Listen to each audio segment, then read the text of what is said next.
Jasmine Reynolds stood in the boardroom of National Airways, her posture impeccable, as she announced the withdrawal of her company's $4.9 billion investment.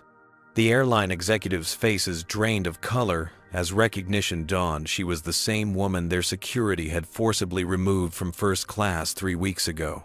Today, she declared, "I'll show you exactly what discrimination costs." Before we dive into this shocking story, let me know where you're watching from in the comments.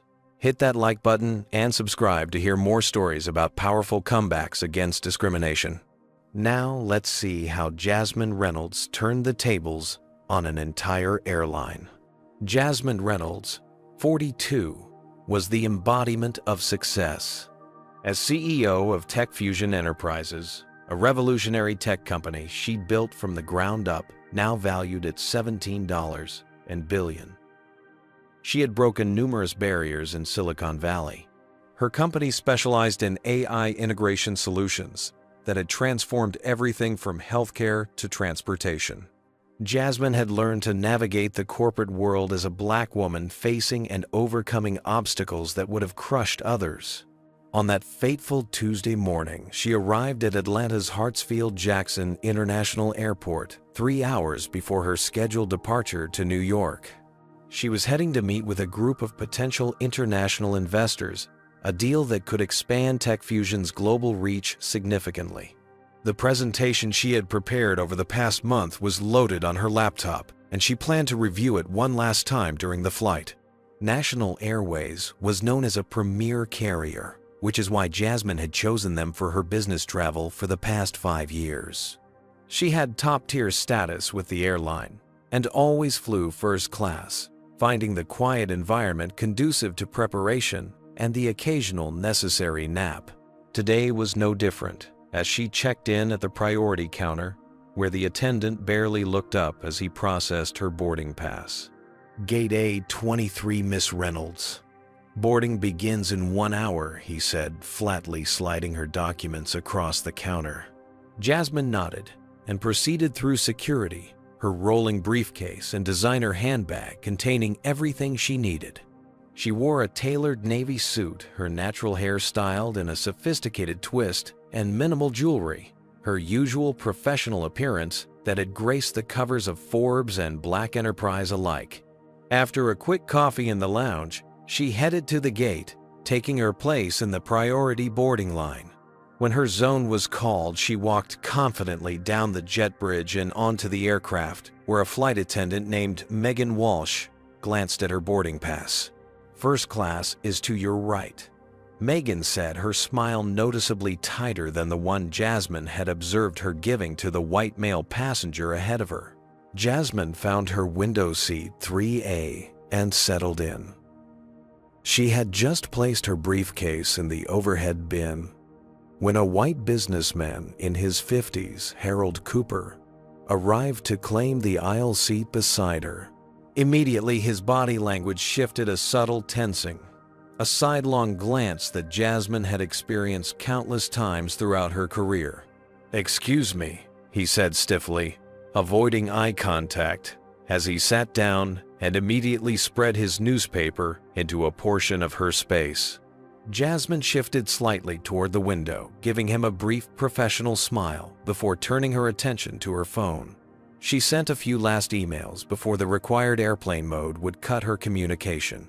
When Megan came by with pre-departure drinks, she offered Harold a warm smile.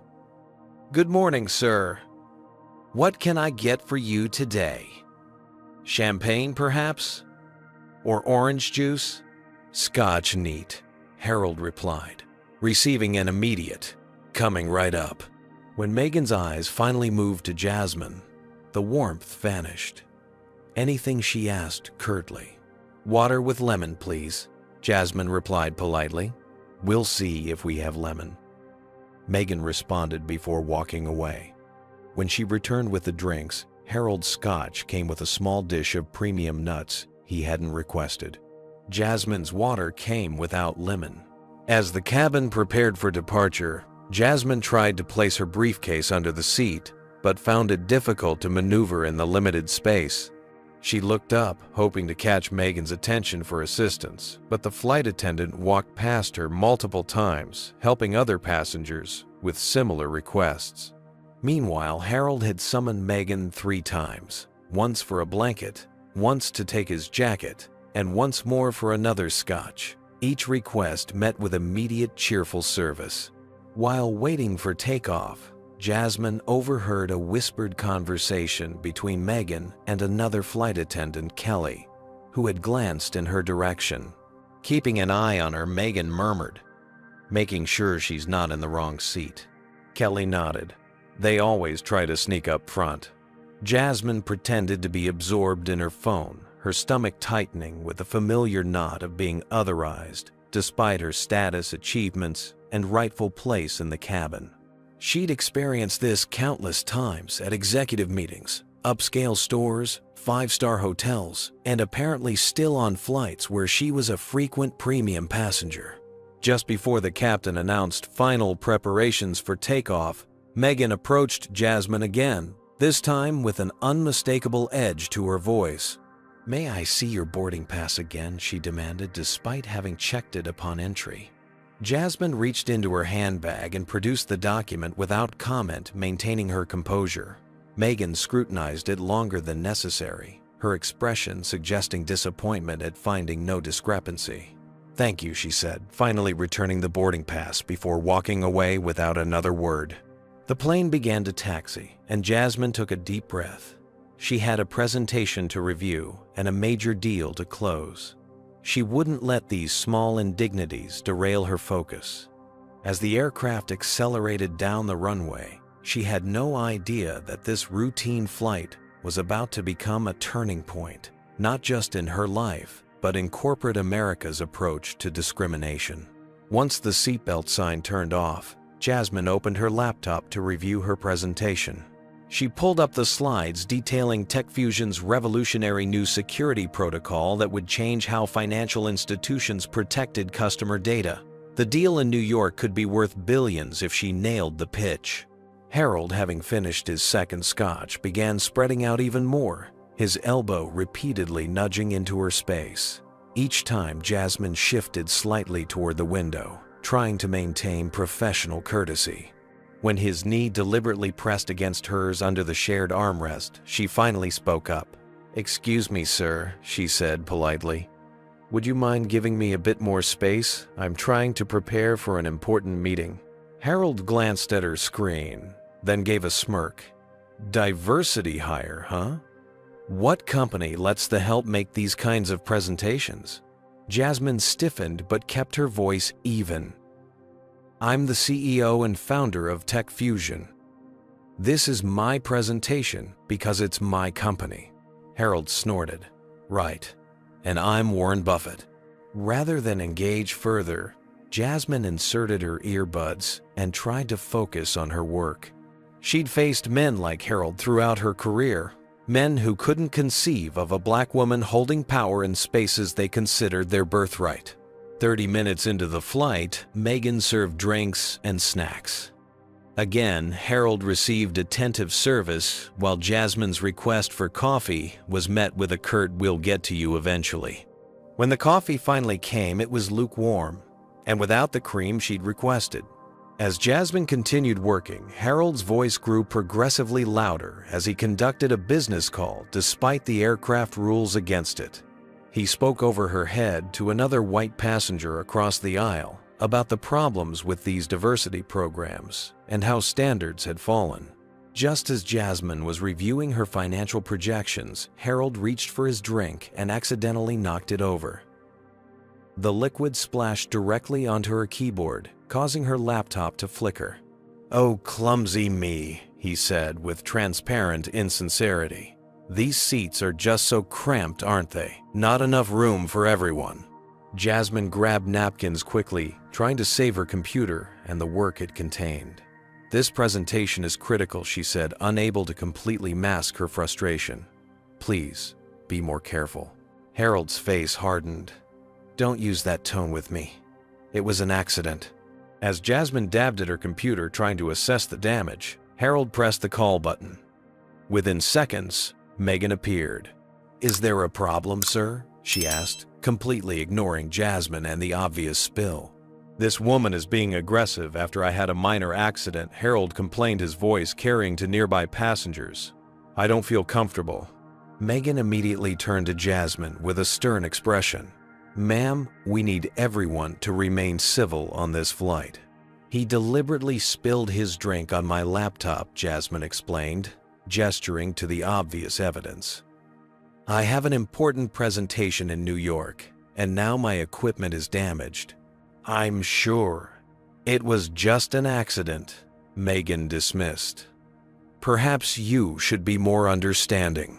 A few moments later, a security officer named Richard Bennett appeared. He was a tall, imposing man with a crew cut and a scowl etched into his features. Megan immediately pulled him aside and whispered something, occasionally glancing back at Jasmine. Officer Bennett approached, standing directly in the aisle next to Harold's seat. "What seems to be the issue here?"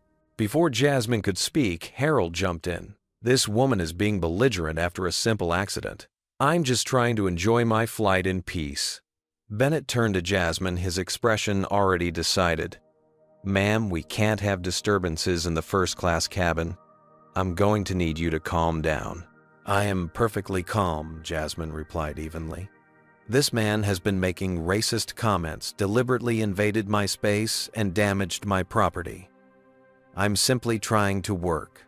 Around them, passengers had begun to take notice. A few had their phones out, recording discreetly. One young woman in the row behind looked concerned, but remained silent. An older black man across the aisle watched with a resigned expression. Jasmine recognized the look of someone who had seen this story play out too many times before. "Ma'am, I don't see any damage," Bennett said, though he made no effort to actually look at her laptop. "What I do see is you disrupting the peace in this cabin. If you can't behave appropriately in first class, perhaps you should move to economy where you belong."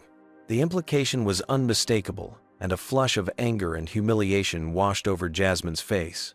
"I paid for this seat just like everyone else. I have every right to be here." Bennett leaned closer, his voice dropping to a threatening tone. "Rights can be revoked when you cause problems. Now, are you going to cooperate, or do we need to take further action?" Jasmine sat up straighter, squaring her shoulders. "I've done nothing wrong. I will not be moved from the seat I purchased because of this man's behavior."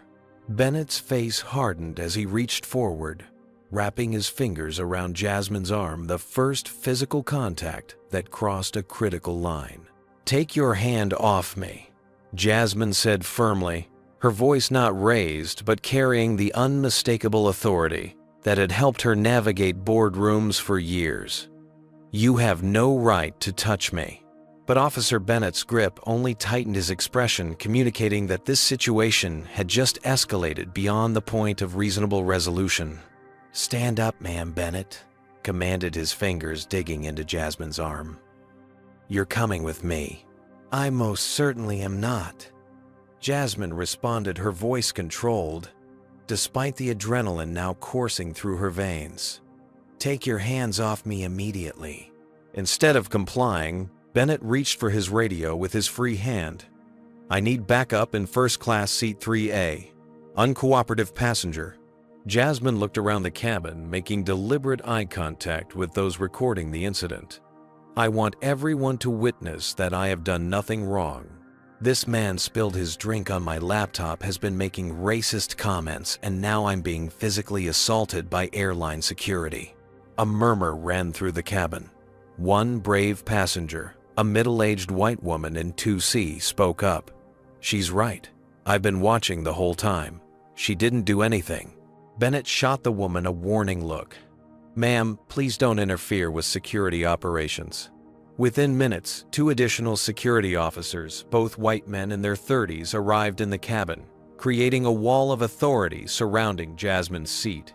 Passengers watched with a mix of discomfort, shock, and, for a disturbing number, apparent satisfaction. "Last chance to come quietly," Bennett warned.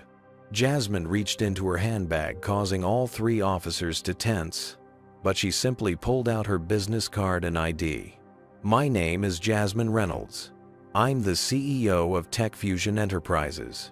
I'm traveling to New York for a business meeting that will affect thousands of jobs. There is absolutely no reason for this treatment." The youngest officer glanced at her credentials, a flicker of uncertainty crossing his face, but Bennett snatched the card away. "Anyone can get fake business cards printed," he scoffed, handing it back without really examining it. "A real CEO would know how to behave in public." "Google me," Jasmine challenged. "Right now, I built a $17 billion company from the ground up." "We're not here to play games," Bennett replied. "Stand up now or we will physically remove you." Harold watched with a poorly concealed smirk as the confrontation unfolded beside him. Megan stood at the front of the cabin, arms crossed, expression vindicated. When Jasmine remained seated, Bennett nodded to his colleagues. What followed was a humiliating spectacle as the three men forcibly removed her from her seat. One grabbed her belongings from the overhead bin, carelessly shoving her laptop into her bag. Another took her by the arm, while Bennett pushed from behind. "I'm complying, stop pushing me," Jasmine said, trying to maintain some dignity as she was marched through first class. From her peripheral vision, she could see passengers' reactions, some averting their eyes, unwilling to witness the injustice, others recording, a few nodding in approval, and a small minority looking genuinely disturbed. "This is what happens when you don't know your place," one passenger muttered just loud enough for her to hear. Another whispered, "They should check if she really paid for that seat." But there were also voices of protest. The woman from 2C stood up. "This is wrong, she didn't do anything." A young black man further back called out, "I saw the whole thing. This is straight up discrimination." Security quickly silenced them. "Anyone interfering will be removed as well," Bennett announced to the cabin. As they paraded Jasmine through business class and economy, the humiliation deepened. Hundreds of eyes followed her journey, most passengers assuming she must have done something terrible to warrant such treatment. A child pointed and asked his mother, "What did the lady do?" The long walk through the terminal was even worse. Regular travelers stopped to stare as the security officers flanked her like a criminal. Jasmine held her head high, but inside a storm was brewing a mixture of rage, humiliation, and an ice-cold determination that was crystallizing with each step. When they finally reached the main terminal, Bennett released her with a shove that was just gentle enough to avoid being an obvious assault. "You're banned from this flight," he informed her. National Airways reserves the right to refuse service to anyone causing disturbances. "I want your names and badge numbers," Jasmine demanded, pulling out her phone. "All of you." The officers exchanged glances before Bennett stepped forward. "You can file a complaint online like everyone else. Now move along before we have you escorted from the building entirely."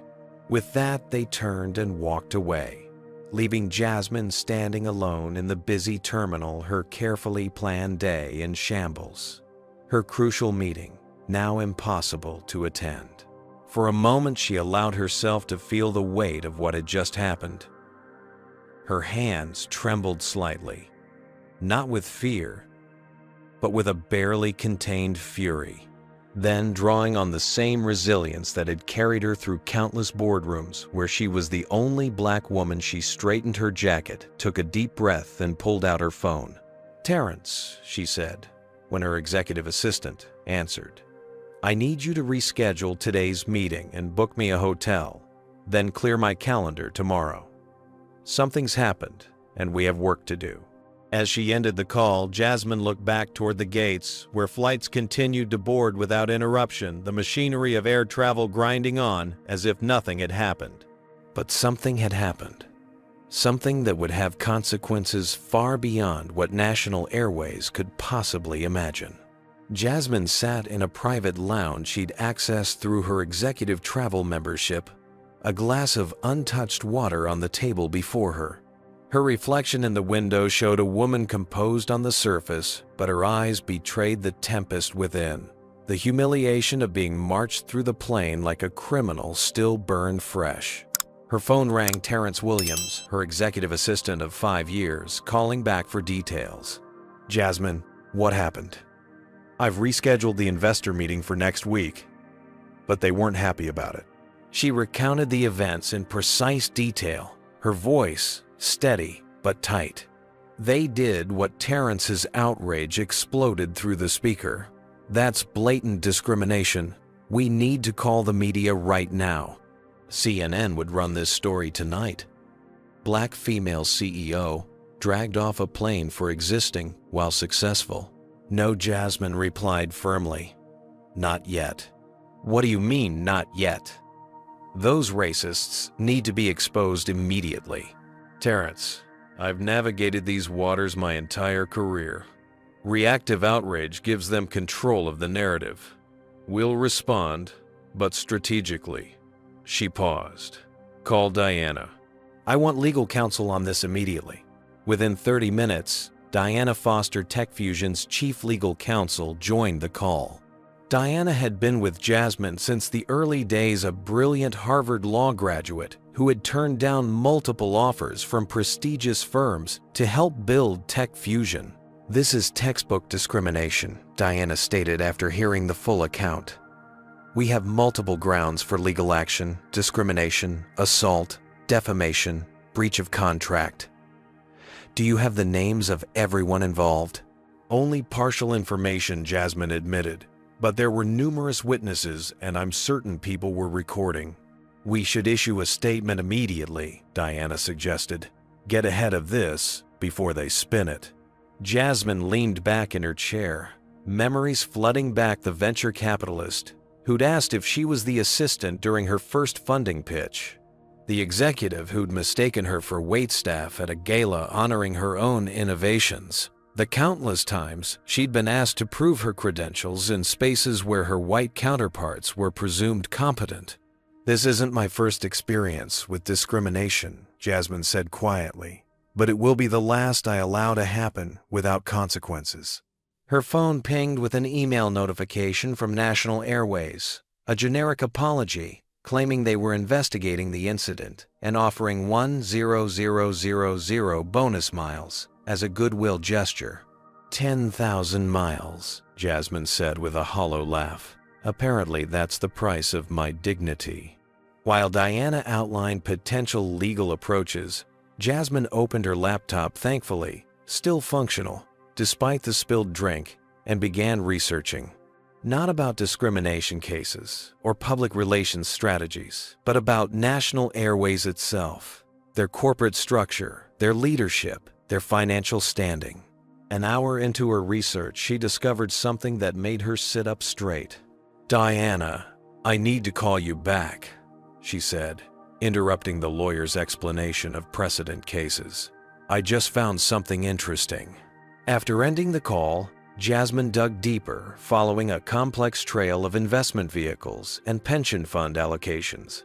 What she discovered was extraordinary. TechFusion's employee pension fund, managed by a third-party investment firm, was one of National Airways' largest institutional investors. Through various financial structures, her company effectively controlled $4.9 billion in funding that the airline relied upon. National Airways had just discriminated against the CEO of one of their biggest investors. As this realization settled, Jasmine's phone rang again. It was Terrence. "I've been making calls," he said without preamble. "This isn't isolated. I found 5 other black executives who've had similar experiences with National Airways in the past year alone. None as extreme as yours, but the pattern is clear." Jasmine nodded to herself. "Book me a room at the Four Seasons. I'm not flying back tonight." Then set up an emergency meeting with our executive team for tomorrow morning virtual for those who can't make it in person. And Terrence. "Yes. Tell Marcus to bring all the information he has about our pension fund investments. Everything." After hanging up, Jasmine stared out at the airport tarmac where planes continued taking off and landing in the afternoon sun. For the first time since the incident, a small smile curved her lips. Have you ever faced discrimination and wished you had the power to make real change? Comment number 1 if you've experienced or witnessed discrimination while traveling. Comment number 2 if you believe corporations need to be held accountable for the actions of their employees. Hit that like button if you're rooting for Jasmine to get justice, and subscribe to hear more stories about fighting back against discrimination. What would you do if you discovered you had unexpected leverage over someone who wronged you? Let's see how Jasmine uses her newfound power in the next part of this incredible story. The next morning, in a spacious meeting room at the Four Seasons Atlanta, Jasmine stood before a wall-mounted display showing the faces of her executive team, some present in person, others connected virtually from across the Four Seasons, her country. The energy in the room was electric, a mixture of outrage on her behalf and anticipation of her next move. Thank you all for adjusting your schedules, Jasmine began, her voice steady and purposeful. Yesterday, I experienced something that, unfortunately, many of us have faced in different forms throughout our careers. She recounted the incident in clinical detail, her emotion contained but palpable beneath the surface. As she spoke, she noticed her Chief Marketing Officer, Alicia Patterson, shaking her head in disgust, while her Chief Technology Officer, Raymond Washington, sat with his arms crossed, jaw clenched in barely controlled anger. This isn't just about me, Jasmine continued. This is about a pattern of behavior that continues because companies like National Airways face no real consequences. Today we're going to change that equation. She nodded to Marcus Jenkins, her Chief Financial Officer, a brilliant financial strategist who had helped structure Tech Fusion's rapid growth over the past decade. Marcus, please share what you found. Marcus stood straightening his glasses. As Jasmine requested, I've compiled a complete breakdown of our investment connections to National Airways. Our employee pension fund, managed through Granite Investment Partners, controls approximately $4.9 billion in National Airways stock and bonds through various vehicles. This makes us effectively their third largest investor. A murmur ran through the room as the implications became clear. Additionally, Marcus continued our corporate travel account with them, totaled $3.2 million last year alone. We're also midway through negotiations to provide their IT infrastructure upgrade, a contract worth potentially $85 million over 5 years. Jasmine took control of the presentation again. So the question before us is, how do we respond in a way that creates meaningful, lasting change, not just an apology and empty promises? For the next hour, the room buzzed with strategic discussions. Alicia suggested an immediate social media campaign highlighting the incident. Raymond proposed blacklisting National Airways from all corporate travel indefinitely. The General Counsel, Diana Foster, outlined potential legal actions, ranging from discrimination lawsuits to shareholder activism. All viable options, Jasmine acknowledged. But I want to think bigger. National Airways needs more than a PR black eye or a slap on the wrist. They need systemic transformation. She turned to her whiteboard and wrote in bold letters, legal, financial, public, internal. We need a multi-pronged approach that addresses each of these areas, she explained. Diana will prepare legal action, but hold before filing. Marcus will develop financial leverage strategies using our investment position. Raymond, I want you to analyze their internal systems for diversity tracking and accountability, what they have versus what they should have. As the team began to separate into working groups, Jasmine's phone rang. It was Terrence. I've made contact with those other executives I mentioned, he reported. They're willing to share their experiences and join forces if needed. One of them, Dr. Malcolm Robinson, is actually on the board of the National Urban League. Perfect, Jasmine replied. Set up a confidential call with all of them for this evening. By late afternoon, the strategy had taken shape. The legal team had drafted documents outlining clear violations of federal anti-discrimination laws. The financial team had prepared a detailed analysis of how their investment leverage could be applied. The marketing team had crafted messaging that would position any action not as revenge, but as corporate responsibility. As the meeting was concluding, Jasmine addressed her team one final time. What happened yesterday was about more than one flight attendant's bias or one security officer's power trip. It was about a culture that enabled them managers who trained them and executives who created policies that allowed discrimination to flourish. We're not just seeking an apology, we're forcing systematic change. That evening, Jasmine connected with the other Black executives Terrence had found. Each shared similar stories, denied upgrades, despite status questioned about their first-class tickets, subjected to random security checks that seemed anything but random. Dr. Malcolm Robinson, CEO of a major hospital system, spoke last. Individual complaints get buried. Lawsuits get settled with NDAs. Nothing changes. But together with your financial leverage, Jasmine, we might actually create real change in the industry. After the call, Jasmine sat alone in her hotel suite, reviewing the day's work. On her laptop screen was the final piece of the puzzle, the contact information for William Prescott, CEO of National Airways.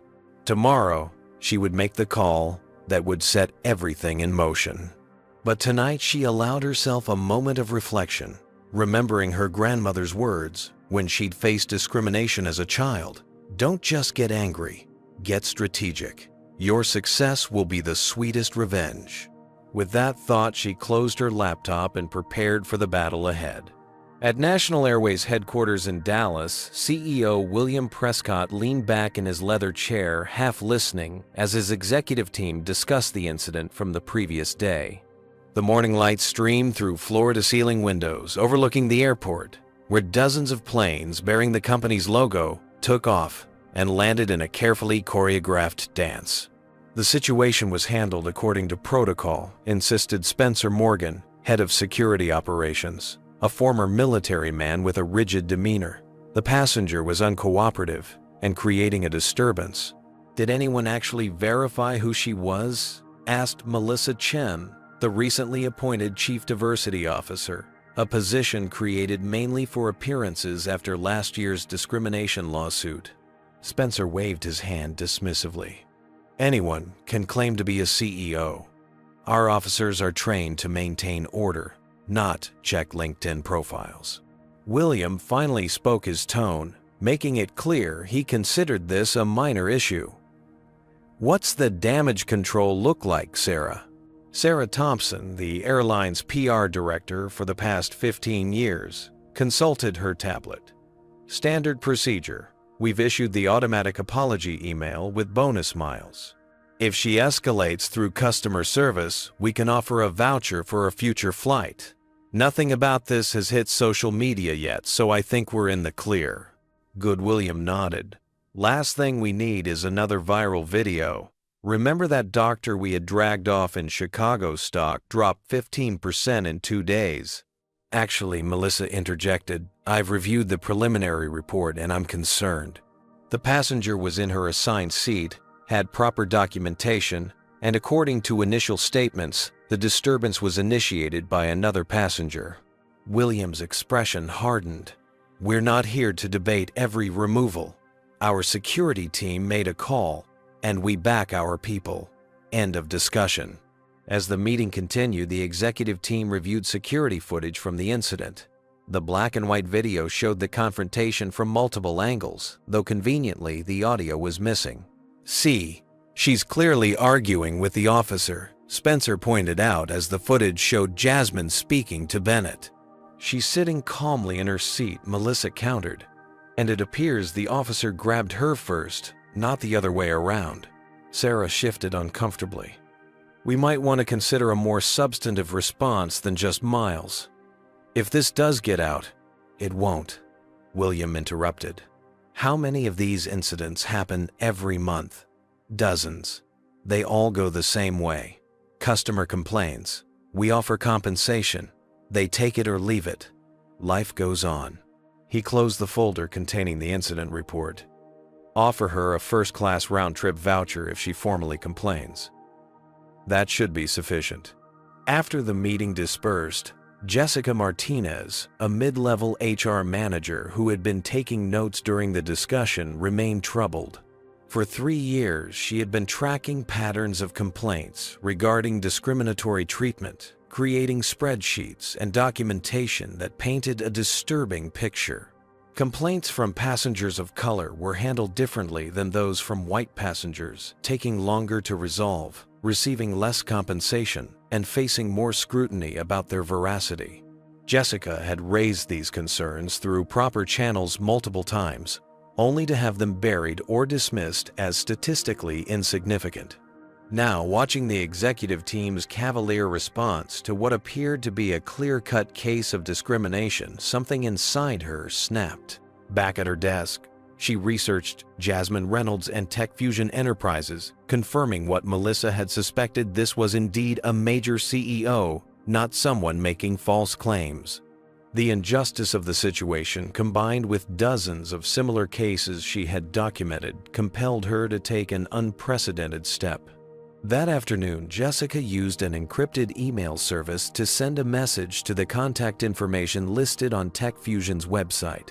Ms. Reynolds, you don't know me, but I work in HR at National Airways. What happened to you is part of a pattern I've been documenting for years. I have evidence that might help you.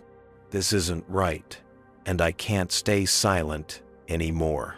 She attached several anonymized spreadsheets showing complaint patterns broken down by race, along with internal emails discussing how to minimize payouts to certain types of customers.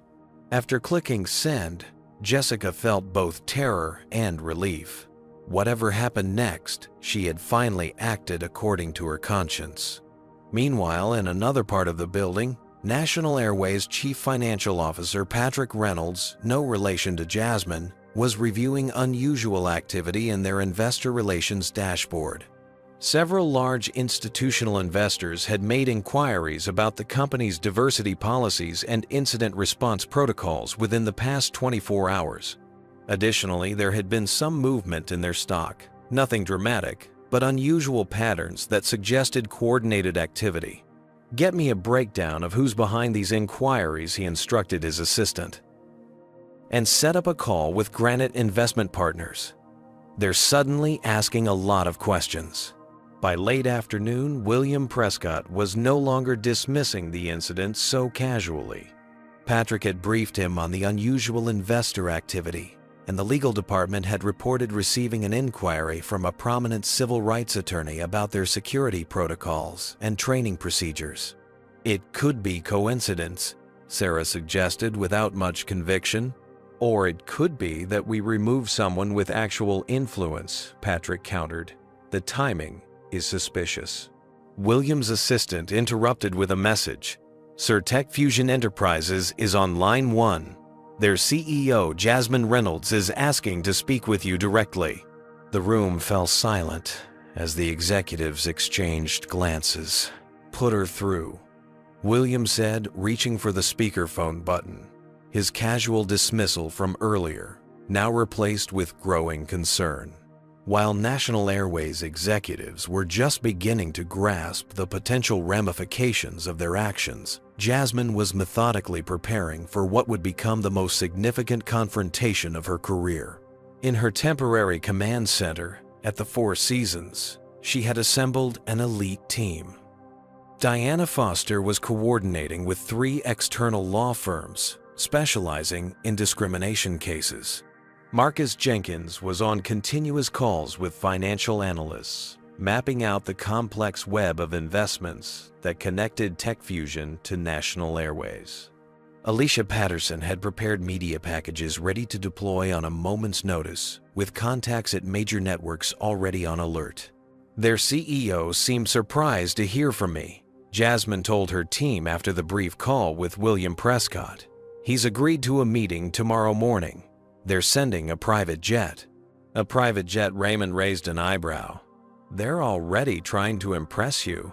Or isolate me, Jasmine countered. Which is why none of us will be flying on their aircraft. Book commercial flights for the core team, different airlines, different times. The rest will join virtually. The team operated with military precision. By evening, they had compiled a devastating dossier on National Airways, internal documents from Jessica Martinez, showing a pattern of discrimination. Testimony from 17 former employees describing a toxic culture. Statistics revealing disparate treatment of minority passengers, and a comprehensive breakdown of the company's vulnerabilities, financial, legal, and reputational. In her hotel suite that night, Jasmine stood before a full-length mirror, carefully selecting her armor for the coming battle. She chose a custom Armani suit in deep burgundy, powerful yet understated.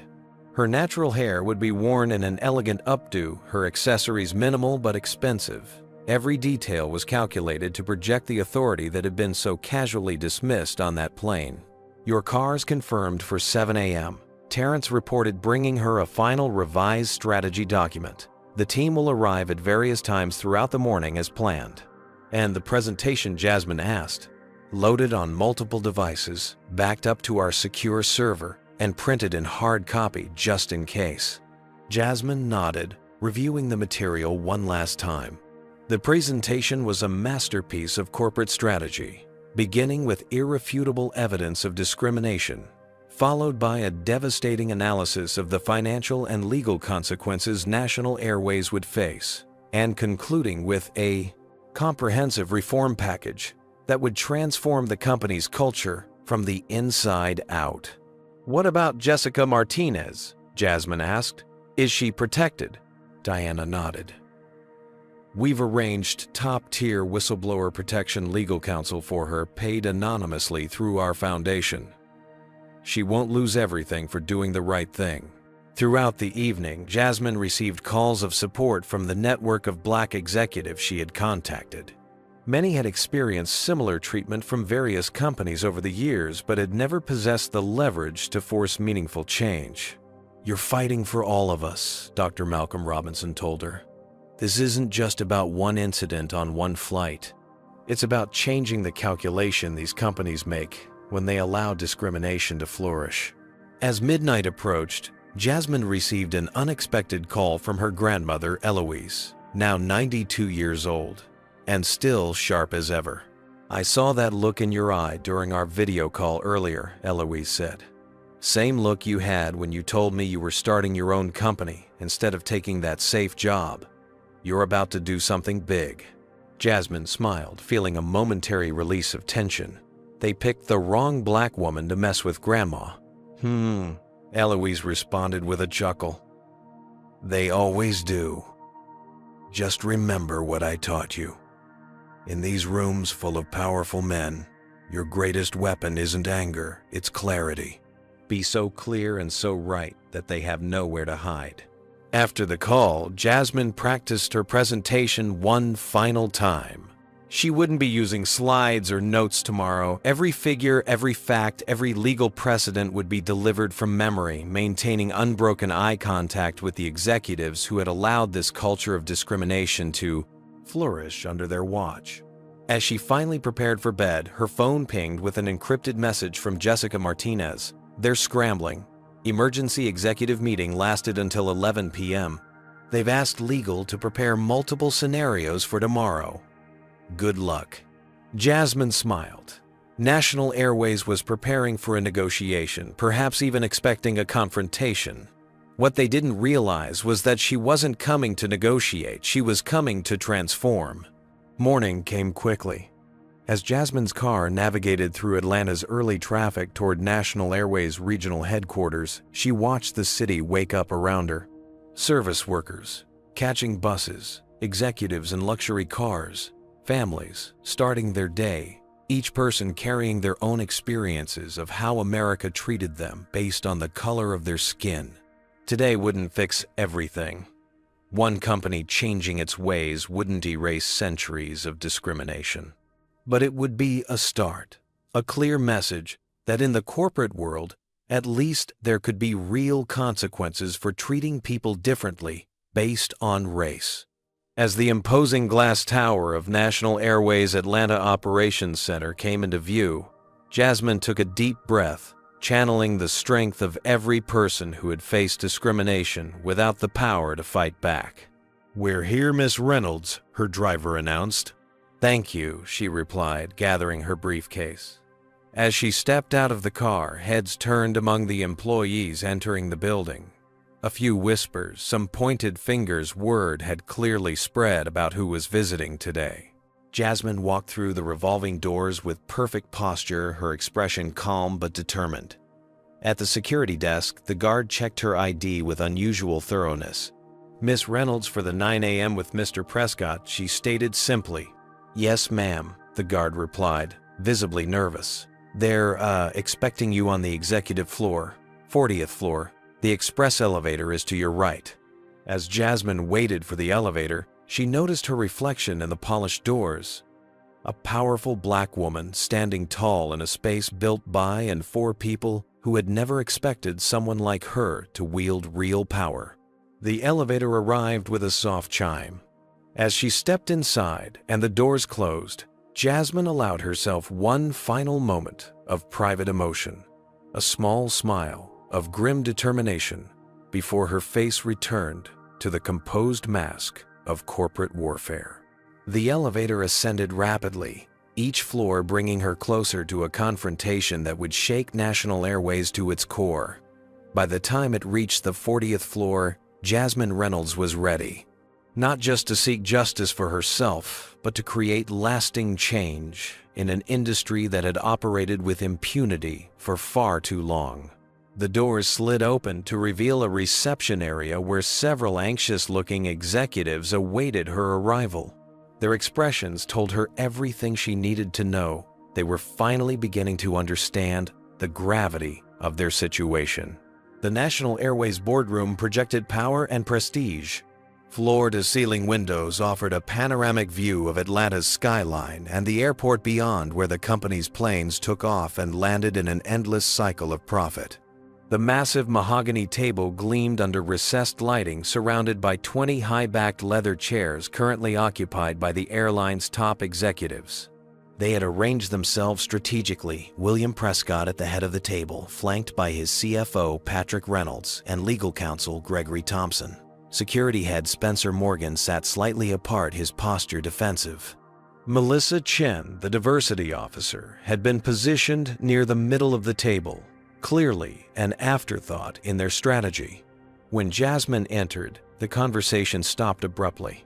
Several executives did double takes, recognition dawning as they connected her face to the security footage they'd reviewed. William stood, offering a practiced smile that didn't reach his eyes. "Miss Reynolds, thank you for coming. We're eager to resolve this unfortunate situation." Jasmine didn't return the smile.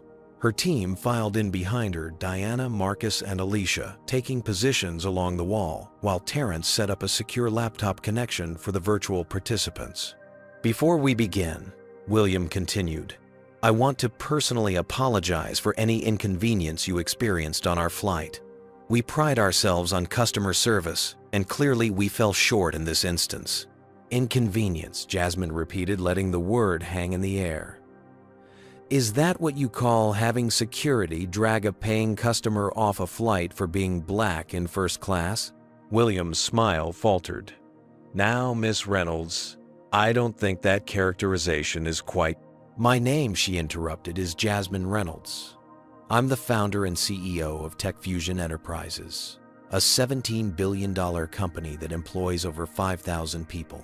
And 3 days ago, your employees humiliated me in front of hundreds of witnesses because they couldn't believe a black woman belonged in first class." She placed her briefcase on the table and withdrew a single document, sliding it across to William. "What's this?" he asked, not touching it. "The beginning of your education," Jasmine replied. "It's a list of 17 discriminatory incidents involving black passengers on National Airways flights in the past year alone. 5 involved executives at director level or above. 1 was a federal judge. 2 were celebrities traveling incognito. All were treated like criminals for the crime of flying while black. William glanced at the document, then passed it to his legal counsel. Miss Reynolds, we take these allegations very seriously, but isolated incidents don't constitute. They aren't isolated, Jasmine cut in. They're systemic, and I have the data to prove it. She nodded to Terrence, who activated the room's display screen. A detailed statistical analysis appeared showing complaint rates, resolution times, and compensation amounts broken down by passenger race. The disparities were stark and undeniable. Where did you get this information? Gregory Thompson demanded, leaning forward. That's not relevant, Jasmine replied coolly. What's relevant is that it's accurate, and it shows a clear pattern of discrimination that would be compelling to both courts and regulatory agencies. She turned to address the whole room. But we're not here to debate whether discrimination exists at National Airways. We're here because it does exist. It happened to me, and now you're going to fix it. Patrick Reynolds, the CFO, cleared his throat. Miss Reynolds, while we appreciate your concern, National Airways is a publicly traded company with responsibilities to our shareholders. Any policy changes need to be evaluated through proper channels, and I'm intimately familiar with your shareholder structure, Jasmine, interrupted, nodding to Marcus, who distributed a financial analysis to everyone at the table. Tech Fusion's pension fund, managed through Granite Investment Partners, controls $4.9 billion of National Airways funding through various investment vehicles. That makes us your third largest institutional investor. The room fell silent as the executives flipped through the analysis expressions, morphing from dismissive to concerned.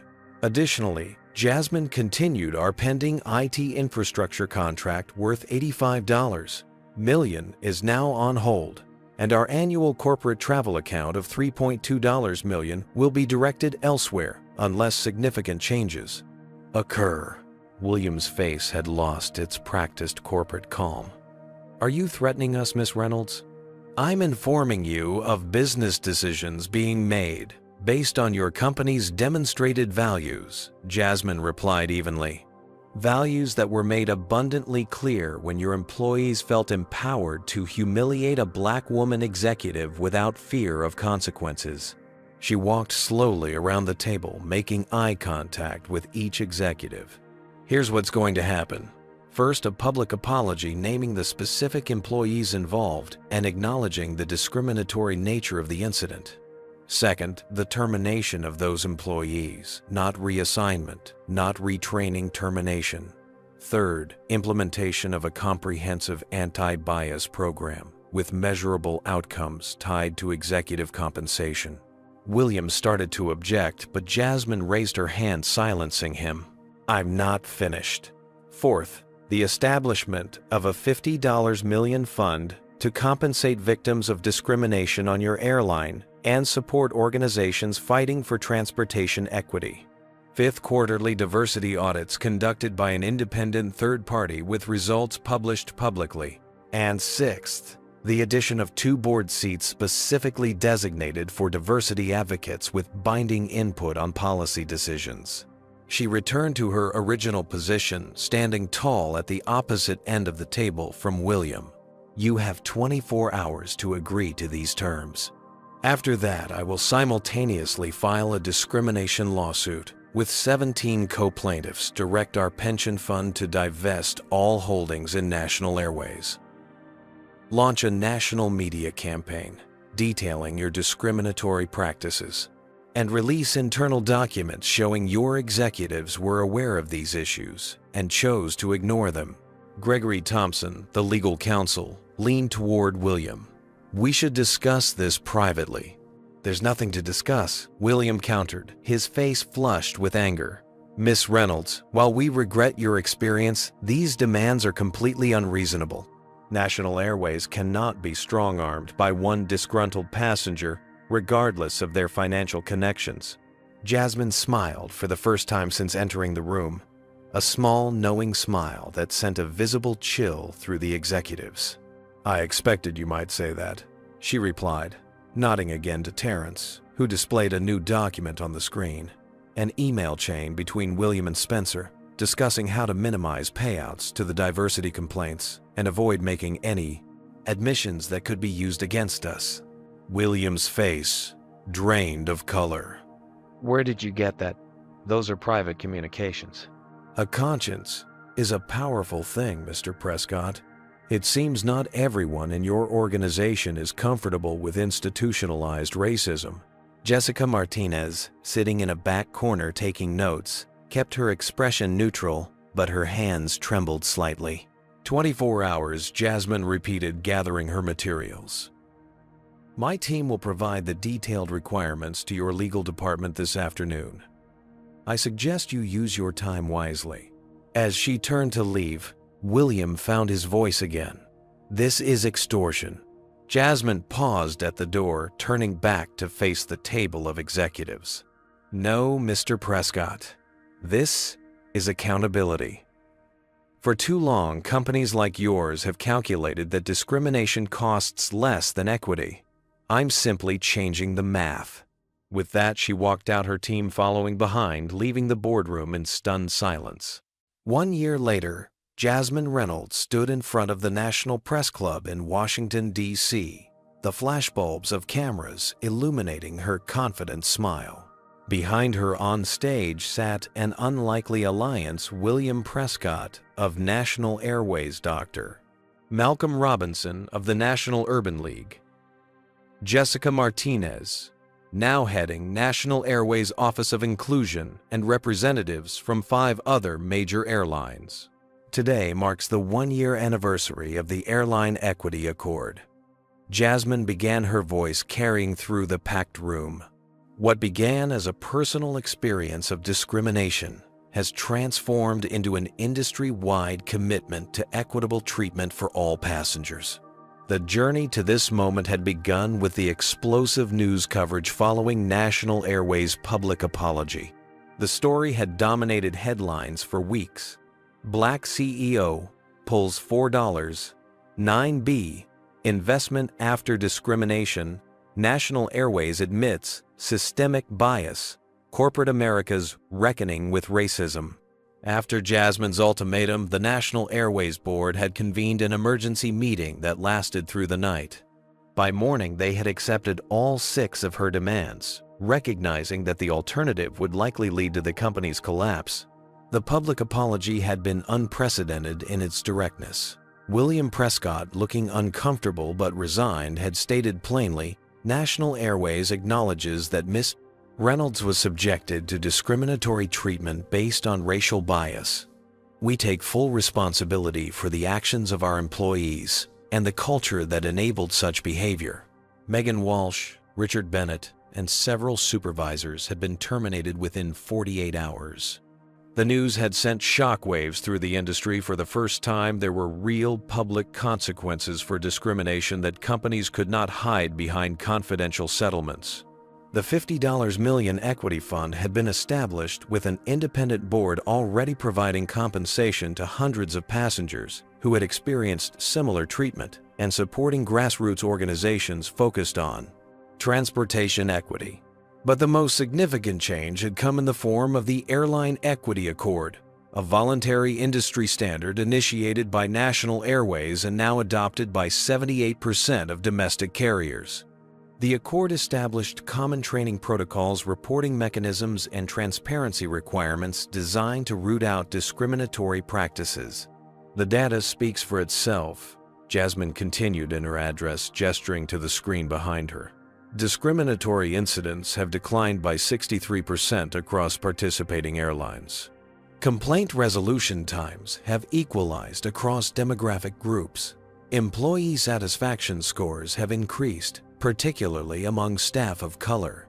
And perhaps most telling for the skeptics, company performance has improved, with National Airways stock up 17% since implementation. She acknowledged Jessica Martinez with a nod. None of this would have been possible without brave individuals willing to speak truth to power, often at great personal risk. Jessica, now a celebrated whistleblower rather than a fearful HR manager, smiled back. Her decision to come forward had inspired others throughout the industry to expose discriminatory practices, creating a wave of accountability that extended far beyond one airline. Corporate America is watching, Jasmine continued. In the past year, similar equity accords have been established in the hotel industry, rental car companies, and retail chains. The message is clear. Discrimination is no longer a viable business model. Following the press conference at a private reception for key stakeholders, William approached Jasmine with a glass of champagne. "I never thought I'd say this," he admitted, "but you were right. Not just morally, which I've come to understand, but business-wise. Our customer satisfaction scores are at an all-time high. It turns out, treating people with dignity is good for the bottom line," Jasmine replied with a knowing smile. Who would have thought? Later that evening, Jasmine boarded a National Airways flight back to Atlanta, her first time flying the airline since the incident. The difference was palpable. The crew, now noticeably diverse, moved through the cabin with a new awareness. Every passenger received the same level of attention and respect, regardless of appearance. As she settled into her first-class seat, the captain's voice came over the intercom. "Welcome aboard National Airways Flight 1619 to Atlanta. We're committed to ensuring every passenger has a safe, comfortable, and equitable journey." The flight attendant approaching her seat was a young black woman wearing a name tag that read Keisha. She smiled warmly. "Miss Reynolds, it's an honor to have you on board. Can I get you anything before takeoff?" "Just water with lemon, please," Jasmine replied, returning the smile. "Coming right up," Keisha assured her before adding in a lower voice. "And thank you. My mother was removed from a flight 10 years ago for being in the wrong seat. What you did, it changed things for all of us." As the plane taxied for takeoff, Jasmine opened her laptop to review TechFusion's latest project, an AI tool designed to detect patterns of bias in corporate communications and customer service interactions. The technology, developed in partnership with Dr. Malcolm Robinson's research team, was already being implemented in call centers and customer service operations across multiple industries. Looking out the window at the setting sun, Jasmine reflected on the chain of events that had brought her here. One humiliating incident had become a catalyst for transformation, not through social media outrage or fleeting public attention, but through strategic use of economic power and accountability.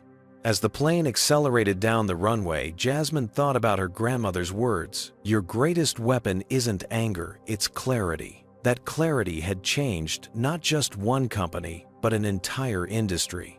And it was only the beginning.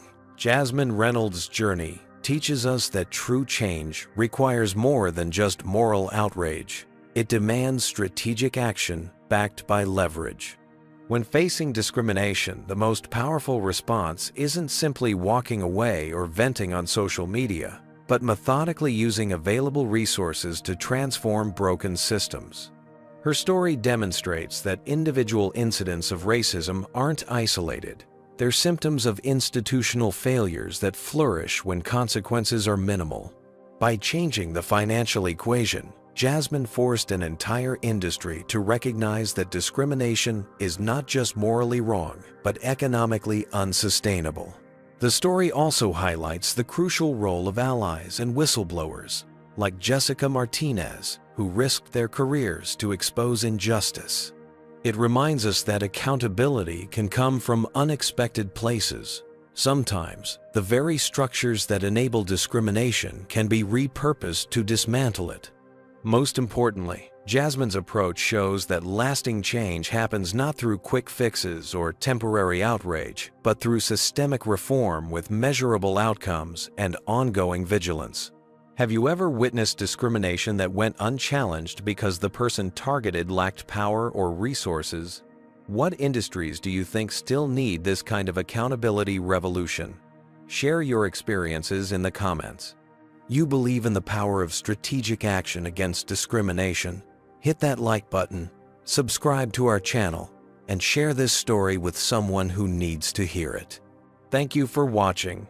And remember, sometimes your greatest power isn't just walking away from injustice, but coming back with the strategy to transform it. May we all find both the clarity and courage to create the change our world desperately needs.